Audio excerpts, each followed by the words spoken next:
Salut tout le monde, c'est Justine Israël.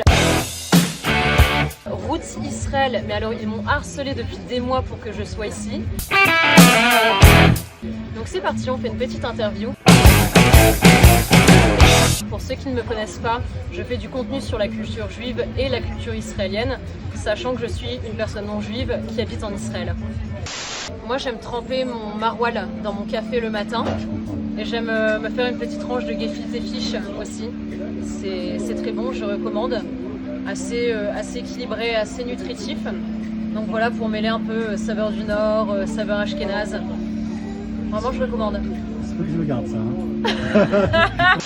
Alors, est-ce que vivre en Israël, c'est choisir l'intensité plutôt que le confort? Je pense que oui. Alors bon, déjà, habiter en Israël, c'est un certain coût. Il ne faut pas oublier qu'on est quand même dans un climat de guerre et que c'est assez éprouvant. Notamment la guerre avec l'Iran le 7 octobre. Donc c'est vrai que quand on vient ici, il faut se préparer à avoir une vie assez intense, à vivre les choses de manière différente. Il faut aussi savoir se montrer résilient. En Israël, c'est comme ça que ça se passe. Vous allez avoir une roquette, on se met à l'abri, puis après on sort et on vit notre vie. Donc ouais, c'est une vie intense, mais ça vaut clairement la peine d'être vécu. Ce qui était le plus intense pour moi, c'était la guerre avec l'Iran qu'on a vécue il y a quelques mois. Donc 12 jours de guerre qui ont été très difficiles à vivre. Donc avec des roquettes plusieurs fois dans la nuit, avec des bâtiments qui s'écroulent.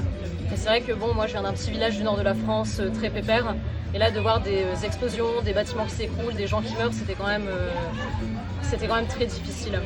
Alors, la première fois où j'ai vécu une hazaka, donc c'est-à-dire une sirène, en fait mon copain m'avait mal expliqué ce que je devais faire et je pensais que la sirène elle allait retentir pendant 10 minutes en continu. Sauf que la sirène elle retentit pendant 90 secondes. Et ensuite, on est censé être à l'abri pendant 10 minutes et si elle ne retentit pas, on peut sortir. Si elle retentit de nouveau, on reste dans l'abri. Et moi, j'étais je dormais, j'avais mes bouchons d'oreilles, ça retentit, j'entends pas trop, j'ai l'impression que ça sonne dans mon sommeil. Puis je me réveille et je me dis, ok, je pense qu'il y a une alerte. Je me lève et en fait, l'alerte s'arrête et je vais me recoucher. Donc en fait, j'étais pas stressée du tout. Je me suis dit, si c'est que ça. Donc non, pas de stress pour moi, mais parce que je m'y attendais en fait. Je m'y attendais. Qu'est-ce que je pourrais plus supporter si je retournais vivre en France?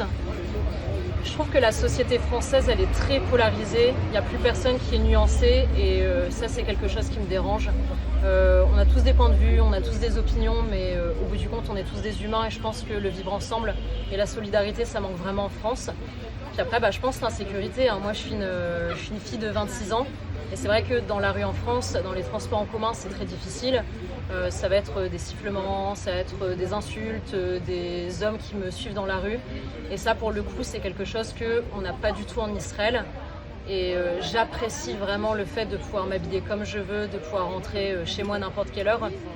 Malheureusement, je sais que si je retournais vivre en France, je ne pourrais plus vivre de cette manière.